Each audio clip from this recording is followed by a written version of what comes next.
Welcome to our channel. Today we how to verify HSA contributions with Lively in your tax return, beginner guide step by step clearly. First, log into your Lively account using your registered email and password.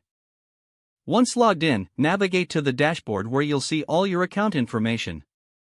Locate the section that displays your HSA contributions for the current tax year. Take note of the total contributions listed, as this will be important for your tax return. Next, gather your tax documents, including your W-2s and any other income statements. Open your tax return software or prepare your tax forms if you're filing manually. Find the section for reporting HSA contributions on your tax return. Enter the total amount of HSA contributions you noted from your Lively account. Double-check to ensure that the amount matches with any deposits and withdrawals you made during the year.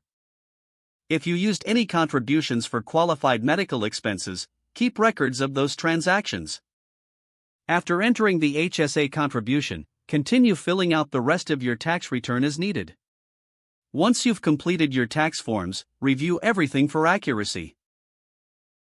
If you have any discrepancies, revisit your Lively account for clarification. Consider saving or printing your Lively contribution summary for your records. Lastly, file your tax return electronically or by mail, based on your preference. This process ensures that your HSA contributions are accurately reported and verified. If the page does not load, refresh the browser or try again in a private or incognito window. Make sure you are using the correct email address, then retype it carefully to avoid small typos. If your password is not accepted, use the reset option and create a new strong password you can remember. Check your spam folder for verification or security emails, then complete any requested confirmation steps. Enable two-factor authentication if available to improve account security and reduce unauthorized access risk.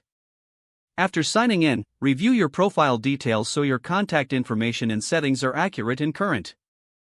If you see an error message, note it down and try again after restarting your device and internet connection. Log out when you finish, especially on shared devices, to keep your account and payment information secure. If the page does not load, refresh the browser or try again in a private or incognito window. Make sure you are using the correct email address, then retype it carefully to avoid small typos. If your password is not accepted, use the reset option and create a new strong password you can remember. Check your spam folder for verification or security emails, then complete any requested confirmation steps. Don't forget to like this video and subscribe to our channel for more step-by-step tech guides.